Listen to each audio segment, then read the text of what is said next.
अस्सलामुअलैकुम, मैं हूं अवैस मंगलवाला और आप देख रहे हैं वर्ल्ड वाइज, दुनिया को देखने का, जांचने का, परखने का एक अलग जाविया।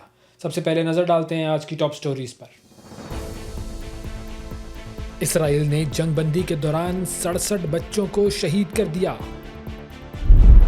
स्पेन के कैथोलिक बिशप का जिनसी ज्यादती के इल्जाम पर इस्तीफा। नाइजीरिया में मुसल्लह अफराद ने कैथोलिक स्कूल से 200 से जायद तलबा को अगवा कर लिया। बरतानिया में पनाहगुज़ीनों के लिए नए कानून। और जर्मनी में रजाकाराना फौजी सर्विस का आगाज। टॉप स्टोरीज आपने देखी नाजरीन। अब बढ़ते हैं खबरों की तफसील की तरफ और सबसे पहले आपको लेकर चलते हैं वेटिकन की तरफ। वेटिकन ने हफ्ते के रोज़ एक बहुत बड़ा ऐलान किया है और ऐलान ये है कि पोप लियो ने स्पेन के कैथोलिक बिशप हैं राफेल जोर्नोजा, उनका इस्तीफ़ा कबूल कर लिया है। अब ये कहानी क्या है? कहानी ये है कि स्पेन के कैथोलिक बिशप पर एक मुबैना जिनसी ज़्यादती के मामले में तफ्तीश चल रही थी और इस केस की तफ्तीश जो है वो मैड्रिड में वेटिकन के जो सिफारत खाने में कायम चर्च का एक खुसूसी ट्रिब्यूनल है उसके ज़रिए की जा रही थी। और इल्ज़ाम उन पर यह था कि उन्होंने 1990 की दिहाई में एक नौउम्र लड़के के साथ बदफेली की थी। ताहम वो इन इल्ज़ामात की सख्ती से तरदीद करते हैं। अब राफेल जोर्नोज़ा जो है वो 2011 से स्पेन का एक जुनूबी साहिली इलाका है जिसका नाम है डायोसिस ऑफ कादेज़ो सेयोटा, उसकी सरबराही कर रहे थे और स्पेन के वो पहले कैथोलिक बिशप हैं जिनके ख़िलाफ़ किसी ऐसे इल्ज़ाम पर वेटिकन की जानिब से सरकारी सतह पर तफ्तीश की जा रही है। और वेटिकन की जो जारी करदा एक प्रेस रिलीज़ है, बेसिकली वो एक बहुत छोटी सी मुख्तसर सी प्रेस रिलीज़ है और उसमें सिर्फ यही बताया गया है कि पोप लियो ने उनका इस्तीफ़ा मंजूर कर लिया है। ताहम बयान में जो इल्ज़ामात हैं उनका ज़िक्र नहीं किया गया। अब जोर्नोज़ा जो है उनकी उम्र जो है वो है 76 साल, जो कि कैथोलिक बिशप्स की जो रिवायती रिटायरमेंट की एज है उससे एक साल ज़्यादा है, क्योंकि रिटायरमेंट उनकी होती है 75 साल में। तो अब इन पर ये तफ्तीश चल रही थी, इल्ज़ामात लगे हुए थे जिनसी ज़्यादती के बच्चे के साथ। उन्होंने हमेशा इन इल्ज़ामात के हवाले से कहा कि मैंने कभी ये जुर्म नहीं किया, लेकिन अब उन्होंने इस्तीफ़ा दे दिया है। और अब नाजरीन बढ़ते हैं भारत की तरफ और भारत की तरफ से एक बड़ी पर्सनैलिटी हैं भारत की, उनका एक बयान आया है और ये बयान जब आप सुनेंगे तो आपको अंदाज़ा हो जाएगा कि भारत में अक़लियतों के साथ और ख़ास तौर पर मुसलमानों के साथ क्या हो रहा है। जमीयत उलमाए हिंद अलिफ़ के सदर हैं और दारुल उलूम देवबंद जो हैं उसके सदरुल मुदर्रिसीन हैं मौलाना अरशद मदनी साहब। उन्होंने मोदी हुकूमत पर कड़ी तनकीद करते हुए ये कहा है कि आज एक मुसलमान न्यूयॉर्क का और लंदन का मेयर तो बन सकता है, लेकिन भारत में एक मुसलमान किसी यूनिवर्सिटी का वाइस चांसलर नहीं बन सकता। दिल्ली में एक तकरीब से वो ख़िताब कर रहे थे और उन्होंने ख़िताब करते हुए कहा कि अगर कोई वाइस चांसलर बन भी जाए तो उसे जेल भेज दिया जाता है, जैसे कि आज़म ख़ान को भेजा गया था। आज अल-फलाह में क्या हो रहा है? हुकूमत पूरी कोशिश में है कि मुसलमान कभी भी सर ना उठा सकें।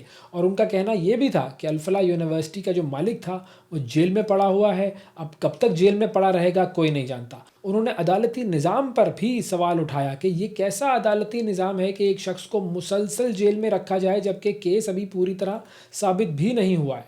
तो अब देखिए, ये वो बड़ी पर्सनैलिटीज़ हैं जो कि पाकिस्तानी नहीं हैं, ये वो लोग हैं जो कि हिंदुस्तान में रहते हैं और हिंदुस्तान में इनका बहुत बड़ा मकाम है और ये वो लोग हैं जो कि अब मोदी हुकूमत के ख़िलाफ़ आवाज़ें उठा रहे हैं। अब नाज़रीन अगली ख़बर के लिए हम बढ़ते हैं नाइजीरिया की तरफ। नाइजीरिया में एक स्कूल से 200 से ज़ायद तलबा को अगवा कर लिया गया है और जो इंटरनेशनल न्यूज़ एजेंसीज़ हैं वो ये बता रही हैं कि नाइजीरिया में बड़े पैमाने पर यह अगवा का वाक़या पेश आया। जुम्मे को ये वाक़या पेश आया जहाँ पर शुमाल मग़रिब में वाक़ एक कैथोलिक स्कूल है, उससे मुसल्लह अफराद ने 227 तलबा को असलहे के ज़ोर पर अगवा कर लिया। और ये बेसिकली एक कैथोलिक स्कूल है, Christian association of Nigeria basically इस स्कूल को चलाती है और उसने कैथोलिक स्कूल से तलबा की बड़ी तादाद के अगवा किए जाने की जो है वो तस्दीक की है। और रिपोर्ट्स में बताया ये गया है कि जुमे को तलबा के अगवा का जो वाक़या है वो 2024 के बाद से अब तक का सबसे बड़ा वाक़या है। इससे कबल 2024 में कदाना की रियासत है, वहाँ पर 200 के करीब तलबा को अगवा किया गया था। और क्रिश्चियन एसोसिएशन के चेयरमैन का कहना यह है कि उन्होंने वाक़े के बाद इस स्कूल का दौरा किया है और इस वाक़े के वक्त कुछ तलबा फ़रार होने में कामयाब हो गए थे, ताहम तमाम तलबा की जो बड़ी तादाद है उसको मुसल्ह अफराद ने अगवा कर लिया।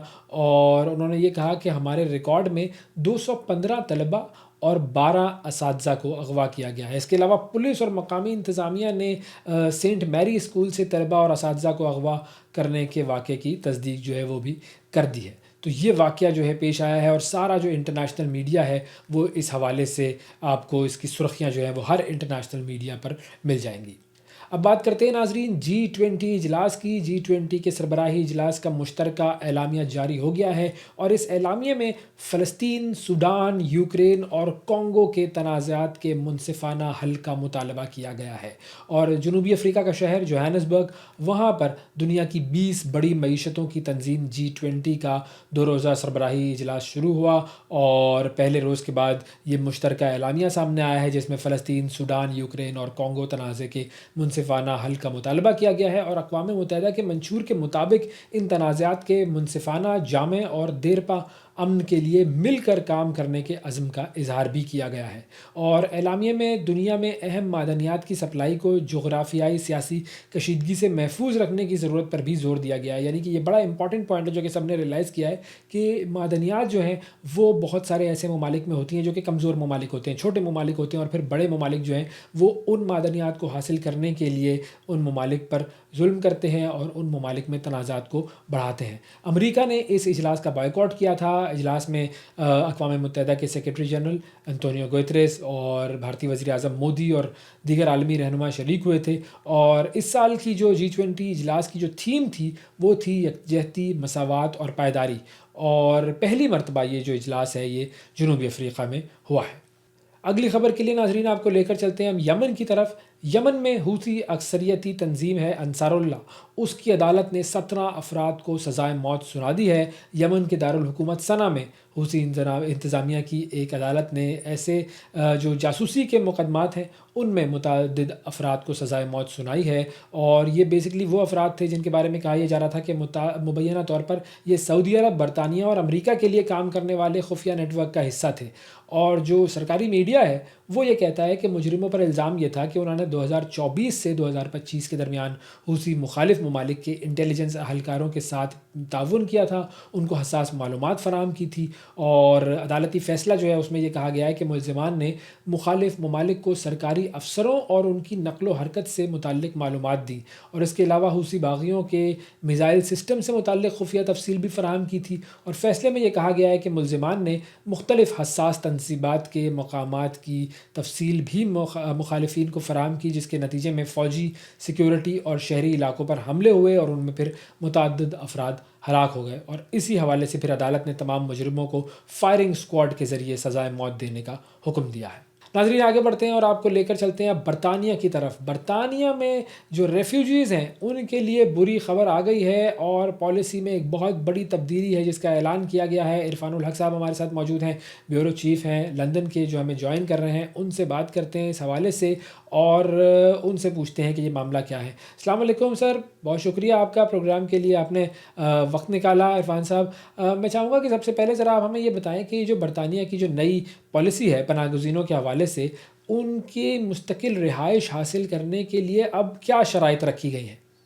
जी बिल्कुल, बरतानवी हुकूमत, बरतानवी होम सेक्रेटरी ने गुज़श्ता रोज़ यहाँ पे जो पनाहगज़ीन आते हैं मुख्तलिफ ममालिक से, उनकी सेटलमेंट के हवाले से नए जो है कवानीन जो है उनकी प्रपोज़ल जो है वो पार्लियामेंट में पेश कर दी है। बड़ी सख्ती की गई है यहाँ पे, जो स्पेशली असाइलम सीकर्स के हवाले से कहा जा रहा है कि काफ़ी उनके ऊपर जो है वो टफ़ टाइम दिया जाएगा। यहाँ पे जितने भी आगे लोग असाइलम क्लेम करते हैं उनको अब जो है वो मुश्किल सुकूनत जो है उसके लिए एक लंबा इंतज़ार करना पड़ेगा, जिसका दुरानिया जो है वो 20 साल बताया जा रहा है, प्रपोज़ किया गया है गवर्नमेंट की तरफ से। उनको आर्जी जो है यहाँ पे वीज़े दिए जाएंगे। हर 2.5 साल के बाद उनकी असेसमेंट होगी। अगर उस दौरान जिस बुनियाद के ऊपर उन्होंने अपने वीज़े यहाँ पे असाइलम क्लेम किया है, फॉर एग्जांपल किसी ने पॉलिटिकल असाइलम क्लेम किया है, तो अगर उनके मुल्क के हालात जो हैं वो बेहतर हो चुके हैं और वो होम ऑफिस सस करेगा। अगर होम ऑफिस समझता है कि अब जो है वो मुल्क जो है वो उसके लिए महफूज है, तो वो होम ऑफिस उसको जो है वो उसका वीज़ा मुस्तरद करके उसको कहेगा कि आप अपने वापस मुल्क जो है वो जा सकते हैं। इसी तरह मुख्तलिफ़ कैटेगरीज़ जो हैं उनको जो है उनकी मुख्तलिफ़ रूल्स जो हैं प्रपोज़ किए गए हैं। यहाँ पे 5 साल 3 साल से लेकर 30 साल तक बताया जा रहा है कि मुस्तकिल सकूनत के लिए मुख्तलिफ़ कैटेगरीज़ को मुख्तलिफ़ जो वीज़ा कैटेगरीज़ हैं उनको मुख्तलिफ़ कैटेगरीज़ में डिवाइड किया गया है। 3 साल से लेकर 30 साल तक का बताया जा रहा है कि मुख्तलिफ़ लोगों को इस दौरानिए के मुस्तकिल सकूनत के लिए वो जो है इंतज़ार करना पड़ेगा। तो ये जो नई पॉलिसी है इसके मुताबिक पनाह गुज़ीनों को कितना अरसा आर्ज़ी तहफ़्फ़ुज़ मिलेगा? जी बिल्कुल, यहाँ पे बरतानिया में पहले जो सेटलमेंट का दौरानिया था वो 5 साल था। किसी भी चाहे वो असाइलम सीकर्स हैं या वर्क परमिट पे हैं या यहाँ पे फैमिली बेस के ऊपर है, उनके लिए 5 साल का था। 5 साल के बाद उनको ILR मिलता था, उसके बाद 1 साल के बाद वो ब्रिटिश पासपोर्ट जो है वो अप्लाई कर सकते थे। लेकिन अब जो हुकूमत ने शबाना महमूद ने गुज़श्ता रोज़ प्रपोज़ल पेश किए उनमें उसको दुरानिया बढ़ा के 10 साल कर दिया गया है। अब जो भी लोग जो हैं सिवाय उन लोगों के जो परमानेंट सेटलमेंट यानी कि फैमिली बेस पे यहाँ पे आएंगे, उनमें कोई तब्दीली नहीं की गई। उनको 5 साल बाद ही वीज़ा मिलेगा। उसके अलावा जो यहाँ पे बिज़नेस वीज़ा के ऊपर होंगे उनको बताया जा रहा है कि 3 साल के बाद जो है वो ILR मिलेगा। लेकिन बाकी जितनी भी कैटेगरीज़ हैं उसका दुरानिया बढ़ा के जो है वो 10 साल कर दिया गया है। स्पेशली जो असाइलम सीकर्स हैं उनका तो मैंने पहले भी बताया कि 20 साल है, लेकिन उसके बाद जितने भी सेटलमेंट रूट्स हैं उनका दुरानिया जो है बढ़ाकर 10 साल कर दिया गया है। अच्छा इरफान साहब, ये पनाह गुज़ीनों के ख़ानदानी रीयूनियन या फिर जो ख़ानदान को साथ रखने के जो हुकूक हैं, उसमें क्या तब्दीलियाँ की गई हैं? जी बिल्कुल, जो यहाँ पे नई अब असाइलम के हवाले से स्पेशली जो फैमिली रीयूनियन है उसमें भी बड़ी तब्दीली की गई है। अब जो है शबाना महमूद ने जो पार्लियामेंट में 2 दिन कबल प्रपोजल पेश की, उसमें उन्होंने कहा कि फैमिली रीयूनियन अब नहीं कर सकेंगे, स्पेशली असाइलम सीकर। पहले असाइलम सीकर्स के लिए यहाँ पे ये होता था कि जब अगर किसी बंदे को यहाँ पे असाइलम मिल जाता था तो गवर्नमेंट वो अपनी फैमिली जो है अपनी बीवी बच्चों को फ्री ऑफ कॉस्ट जो है यहाँ पे बुला सकता था। उनको उनको उसी बेस के ऊपर यहाँ पे परमानेंट जो है सेटलमेंट मिल जाती थी। लेकिन अब जो है वो ऐसा नहीं है। अब उन्होंने ये भी अंदिया दिया है कि जो आर्टिकल 8 है जो तहफ़्फ़ुज़ देता था इन सारी ह्यूमन राइट्स को, उसमें भी वो तब्दीली करने जा रही हैं। तो अगर ये सारा कुछ हो जाता है तो फैमिली रीयूनियन जो है वो बड़ी मुश्किल हो जाएगी। पनाह गुज़ीनों को जो रिहाइश और माली मदद देने का फ़ैसला है, वो अब किस तरीके से किया जाएगा? जी बिल्कुल, जो पनागज़ीन यहाँ पे जो भी यहाँ पे लोग आते हैं, चाहे वो इल्लीगल रास्ते से आए या लीगल रास्ते से आए, पहले यहाँ पे पिछले कुछ अरसे से ये हो रहा था कि यहाँ पे गवर्नमेंट जो है उनको 3 स्टार 4 स्टार तक होटल्स में जो है वो अकोमोडेशन दे रही थी। उसके साथ साथ उनको यहाँ पे खाने पीने के खाना पीना दिया जा रहा था होटल्स में। उनको यहाँ पे अखराजात उनके जितने भी हैं वो गवर्नमेंट जो है वो बियर कर रही थी। लेकिन अब ऐसा नहीं होगा। गवर्नमेंट ने एक तो ऐलान किया है कि एक तो होटल सारे जो है वो खाली करवाने जा रहे हैं। वो जितने भी लोग हैं इनको बैरक्स में फ़ौजी बैरक्स में या मुख्तलिफ शेल्टर जो बनाए जा रहे हैं असाइलम सीकर्स के लिए उनमें भेज दिया जाएगा। उसके साथ साथ जो दूसरी बात यह है कि इनको अब माली मदद जो थी वो उस तरह नहीं मिलेगी। पहले तो होता था कि जैसे ही आपने असाइलम यहाँ पे अप्लाई किया तो दूसरे दिन आपको यहाँ पे बच्चों की स्कूलिंग शुरू हो जाती थी। यहाँ पे उनका जो है वो वीकली बेस पे ख़र्चा जो है वो मिलना शुरू हो जाता था। तो इसके ऊपर गवर्नमेंट ने बड़ी जो है वो सख्ती करने जा रही है और गवर्नमेंट जो है अब उनको इस तरह माली मदद उनकी नहीं की जाएगी। बताया जा रहा है कि अगर साइलम एक्सेप्ट हो भी जाता है तो उनकी असेसमेंट होगी, अगर वो काम कर सकते हैं और या उनके हालात जो है बैक होम भी अगर वो ठीक हैं तो वो गवर्नमेंट जो है वो उनको माली मदद जो है वो नहीं करेगी। अच्छा, जो पनाह गुज़ीन ऐसे हैं जो कि गैर कानूनी रास्तों से आते हैं और उनके लिए ये एक वो टेस्ट होता है, अच्छे किरदार का जो टेस्ट है, अब उस टेस्ट की क्या शराइत है? जी बिल्कुल, यहाँ पे कोई क्राइटेरिया नहीं है अच्छे बुरे असाइलम सीकर्स का।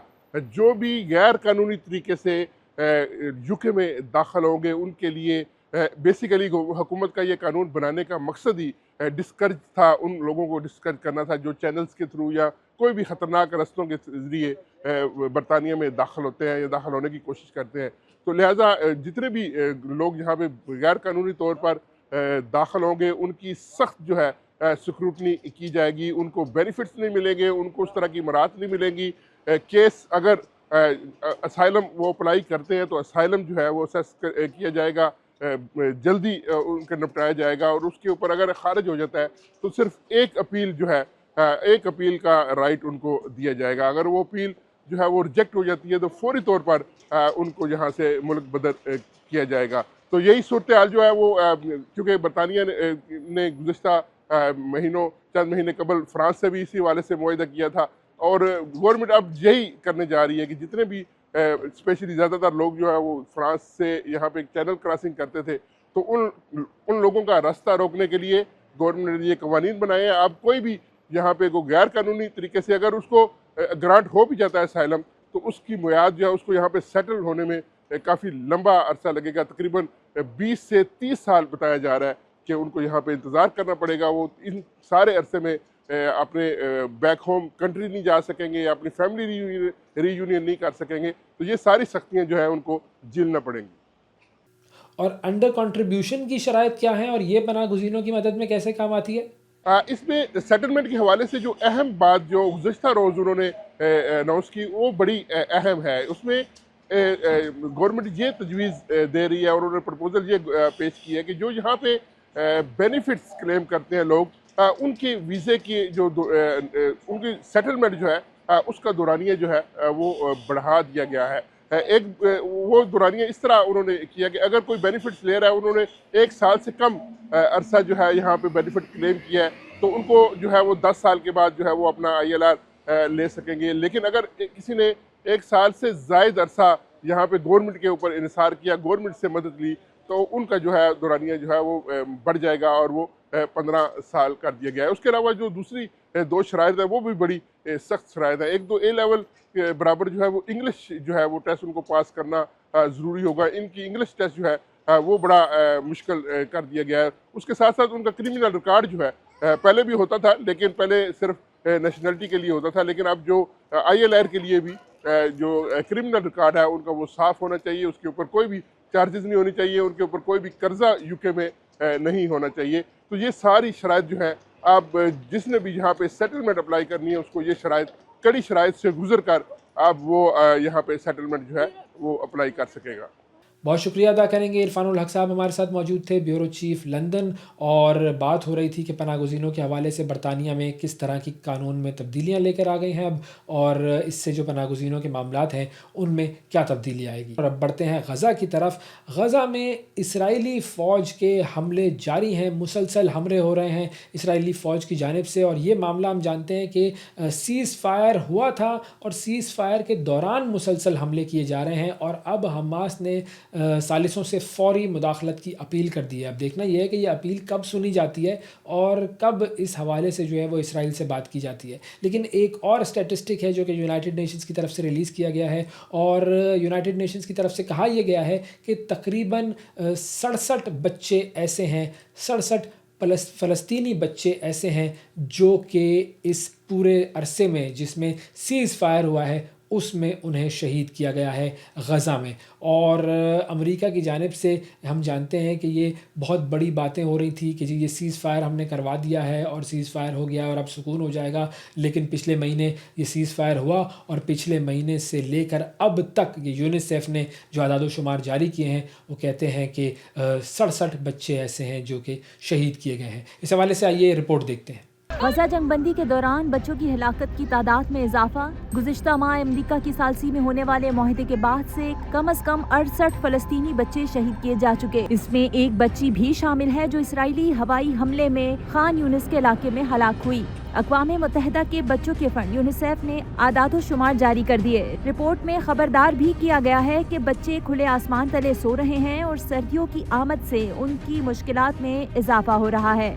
इसराइल पर कहत को जंगी हथियार के तौर पर इस्तेमाल का इल्जाम भी आयद किया गया है, जिसकी वजह से बच्चों की बड़ी तादाद हलाक हो रही है। बैनुल अक़वामी इदारों ने रिपोर्ट किया है कि गजा में बच्चों के माजूर होने की तादाद मौजूदा तारीख में सबसे ज्यादा है। गजा में इलाज की अदम मौजूदगी और इंसानी इमदाद की रसद पर पाबंदियां इंसानियत की खिदमत के लिए एक बड़ा चैलेंज बन चुकी हैं। दूसरी जानिब गजा में इसराइली फौज के बढ़ते हमलों पर हमास ने सालिसों से फौरी मुदाखलत की अपील कर दी है। हमास के आला ओहदेदारों ने अरब मीडिया से गुफ्तगू में कहा कि गजा में इसराइली फौज के हमलों पर रद्द अमल देते हुए सालिसों को अपने गुस्से से आगाह कर दिया है। हमास ओहदेदारों का कहना था कि काबिज इसराइल जंगबंदी मुआहदे को खत्म करने का इरादा रखता है। जंगबंदी मुआहदे को बचाने के लिए सालिस फौरी मुदाखलत करें। हमास ने मुआहदे की मुनज़्ज़म खिलाफ वर्जी की तरफ तवज्जो दिलाते हुए कहा कि सिहोनी फौज सैकड़ों फलस्तीनी शहीद कर चुकी और वापसी की तय करदा हुदूद में भी तब्दीलियां कर रही है।